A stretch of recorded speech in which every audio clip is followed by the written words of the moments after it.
Hello student, परमाणु education hub में आपका स्वागत है।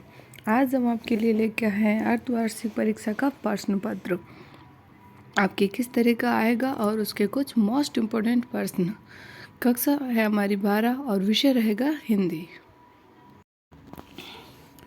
अगर आप हमारे चैनल पर नए हैं तो हमारे चैनल को सब्सक्राइब करें, बेल आइकन को प्रेस करें। विद्यार्थियों के लिए कुछ सामान्य नियम दिए गए हैं। परीक्षार्थी सर्वप्रथम अपने प्रश्न पत्र पर नामांकित अनिवार्य लिखें। सभी प्रश्न अनिवार्य है। प्रत्येक प्रश्न उत्तर दी गई उत्तर पुस्तिका में निर्धारित शब्द सीमा में लिखें।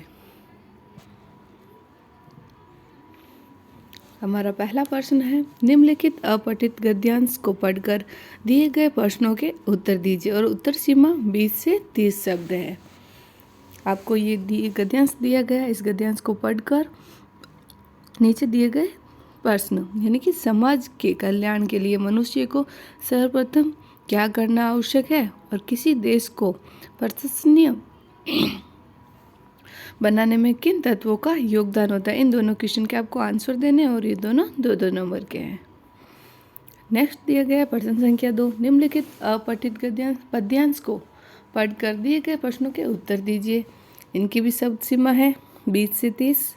ये एक पद्यांश है और इनके यह प्रश्न दिए हैं, किसी भी कार्य को प्रारंभ करने से पूर्व हमें क्या करना चाहिए, देश के सुधार के लिए हमें क्या क्या उपाय करने चाहिए। दो नंबर के हैं। अगला प्रश्न है हमारा प्रश्न संख्या 3, निम्नलिखित प्रश्नों के उत्तर 1 से 2 पंक्तियों में देने हैं। खड़ी बोली हिंदी में अपने शब्द भंडार का विकास किस प्रकार है। नेक्स्ट है, हिंदी व्याकरण शास्त्र के बारे में संक्षिप्त में लिखिए। प्रश्न संख्या 4, रेखांकित शब्दों का पद परिचय दीजिए। यहाँ आपको 2 वाक्य दिए गए हैं। इन दोनों में एक एक शब्द पर के नीचे लाइन यानी कि अंडरलाइन की हुई है। इन शब्दों का आपको पद परिचय देना है। चीन साम्राज्य विस्तार नीति पर क्या कार्य करता है, तो इसमें दिया हुआ है चीन को अंडरलाइन किया गया है। वह है रजनी समय से पहले आ गई, समय से पहले अंडरलाइन किया गया है। इस पद का आपको परिचय देना है। प्रश्न संख्या 5 है, चमेली का पुष्प श्वेत वर्ण का सुसुगंधित पुष्प है। उपयुक्त वाक्य किस शब्द शक्ति का है, स्पष्ट करना। ये 2 नंबर के हैं। नेक्स्ट है हमारा प्रश्न संख्या 6, उपयुक्त दोहे में कौन सा अलंकार है और क्यों, ये आपको बताना। यहाँ पे एक दोहा दिया गया है। ये एक दोहा दिया गया है। इस दोहे में आपको बताना है कि कौन सा अलंकार है और क्यों है। निम्नलिखित शब्दों के हिंदी में अर्थ लिखिए। यहाँ पर अंग्रेजी में 2 शब्द लिखे गए हैं, इनके आपको हिंदी ट्रांसलेशन करना है और इनका हिंदी में अनुवाद लिखना है। अगला प्रश्न है हमारा प्रश्न संख्या 8, स्वयं को शासन सचिव शिक्षा विभाग रवि कुमार मानते हुए राज्य के समस्त संस्था प्रधानों को गुणवत्तापूर्ण शिक्षा की सुनिश्चितता हेतु एक अर्ध शासकीय पत्र का प्रारूप लिखिए। अगला है हमारा प्रश्न संख्या 9, निम्नांकित विषयों में से किसी एक विषय पर लगभग 300 शब्द में सागरवित निबंध लिखना है। यहाँ आपको 4 ऑप्शन दिए गए हैं, बालिका शिक्षा, नदी जल स्वच्छता अभियान, समाचार पत्र, रंग बिरंग राजस्थान।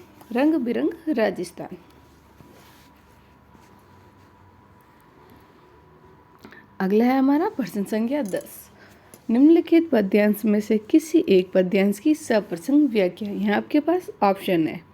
4 नंबर का प्रश्न है, आपके पास ऑप्शन है, दोनों में से किसी एक को कर सकते हैं और उत्तर की सीमा लगभग 80 शब्द है। ये देखिए, यहाँ आपको 2 पद्यांश दिए गए हैं, 1 और ये 2, ये फर्स्ट और ये सेकंड पद्यांश है। इनकी आपको सप्रसंग व्याख्या करनी है। अगला है हमारा प्रश्न संख्या 11, निम्नलिखित पद्यांश में से किसी एक गद्यांश में किसी एक की सप्रसंग व्याख्या। पहले था पद्यांश और अब दिया हुआ है गद्यांश। इसकी भी उत्तर सीमा है 80 शब्द। ये 4 नंबर का है, ये रहा फर्स्ट और ये सेकंड। 2 गद्यांश दिए गए, इनकी आपको सप्रसंग व्याख्या करनी है।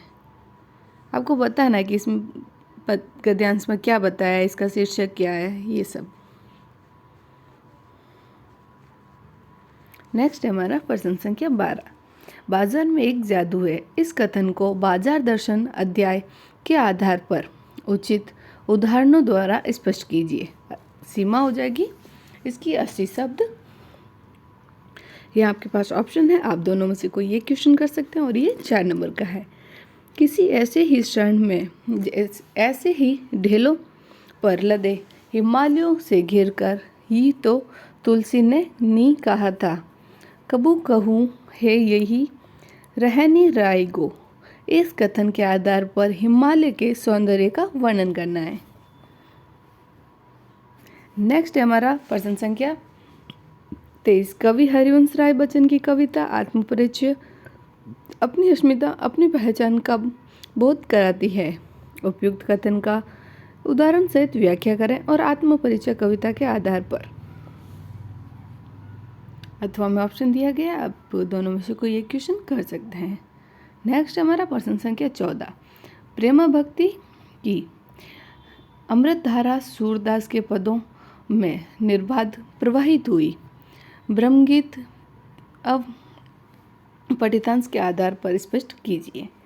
नेक्स्ट हमारा प्रश्न संख्या 15। तुलसीदास जी ने बुरे समय के साथी किन्हें बताया और क्यों। उत्तर सीमा लगभग 40 शब्द होगी और यह है 2 नंबर का। नेक्स्ट प्रश्न है हमारा प्रश्न संख्या 16। शासन की दृष्टि से समानता की बात महत्वपूर्ण है, क्यों। सफल प्रजातंत्र के लिए आवश्यक बातें अध्याय के आधार पर स्पष्ट कीजिए। पिता के द्वारा उत्कोच स्वीकार करने पर ममता के हृदयगत भावों को स्पष्ट कीजिए। ये 2 नंबर का है और उत्तर सीमा लगभग 40 शब्द होगी। नेक्स्ट है हमारा प्रश्न संख्या 18। कवि कुंवर नारायण अथवा साहित्यकार कन्हैयालाल मिश्र प्रभाकर का साहित्य परिचय दीजिए। 4 नंबर का है, उत्तर सीमा हो जाएगी लगभग 80 शब्द। नेक्स्ट हमारा प्रश्न संख्या 19। भाषा विलंब और लय का अद्भुत संयोग कवि सोमशेर बहादुर सिंह की कविता उषा से लक्षित होता है। इस कथन के आधार पर शमशेर बहादुर सिंह द्वारा लिए गए नए उपनामों को लिखिए। ये 2 नंबर का हो जाएगा और उत्तर सीमा लगभग 20 शब्दों में देनी है आपको। इसे एक्स्ट्रा हो सकता है, कम नहीं होना चाहिए। जीवन का भेद बाहर तड़क फड़क में नहीं, अंतर की दृढ़ता में है। इस कथन के आधार पर बसंत की 2 चारित्रिक विशेषताएं बताइए। नेक्स्ट क्वेश्चन है हमारा प्रश्न संख्या 21। मनुष्य और उसका काम, इस विषय में गांधी जी के क्या विचार है। ये 2 नंबर का है, उत्तर सीमा लगभग 40 शब्द है। कल देखते नहीं ये रेशम से कड़ा हुआ सालू। लड़की के इस कथन का बालक लहन सिंह के मन व व्यवहार पर क्या प्रभाव पड़ा। नेक्स्ट है हमारा प्रश्न संख्या 23। ऐसी कौन सी बात थी जिसे जानकर महादेवी जी को कष्ट व आश्चर्य दोनों की अनुभूति हुई। लगभग उत्तर सीमा लगभग 40 शब्द है और ये 2 नंबर का है। एलोरा की गुफाएं श्रृंखला के प्रमुख अंग कौन कौन से हैं, उनकी विशेषताएं भी लिखिए। उत्तर सीमा लगभग 40 शब्द होगी। नेक्स्ट हमारा प्रश्न संख्या 24। देवनारायण जी, रामदेव जी व संत जम्बेश्वर को राजस्थान के गौरव क्यों कहा जाता है। राजस्थान के गौरव अध्याय के आधार पर लिखिए। इसकी उत्तर सीमा लगभग 80 से 100 शब्द है और ये 6 नंबर का है। इसके अथवा में क्वेश्चन दिया गया है। तुलसीदास ने लोक कल्याण के लिए वैराग्य धारणा किया तो रत्नावली ने इस तपस्विनी भारतीय नारी की तरह उनका साथ दिया। इस कथन को मानस के हंस उपन्यास के पठित अंशों के आधार पर स्पष्ट कीजिए। नेक्स्ट क्वेश्चन है हमारा प्रश्न संख्या 25। टीवी समाचारों की विशेषताएं संक्षिप्त में लिखिए। नेक्स्ट है 25 प्रश्न संख्या 26। संपादक के नाम पत्र लिखते समय किन बातों का ध्यान रखा जाना चाहिए। किसी साक्षात्कार को लिखने के लिए बाद व प्रकाशन से पूर्व कौन से कार्य करने चाहिए।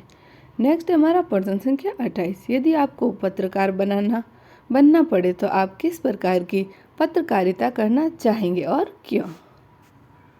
नेक्स्ट क्वेश्चन है हमारा, यात्राओं की विशेषताओं के संदर्भ में मोहन राकेश के विचारों को स्पष्ट कीजिए। ओके फ्रेंड्स, तो ये था हमारा आज का अर्धवार्षिक परीक्षा के प्रश्न पत्र का एक नमूना कि आपके कैसा प्रश्न पत्र आएगा और उसमें किस तरह के क्वेश्चन होंगे, और इसमें से ही कुछ क्वेश्चन आएंगे आपके लिए जो कि, और वीडियो अगर आपके लिए हेल्पफुल रहे तो वीडियो को लाइक करें, दोस्तों के साथ शेयर करें, हमारे चैनल को सब्सक्राइब करें, बेल आइकन को प्रेस करें। Thank you for watching, all the best all of you.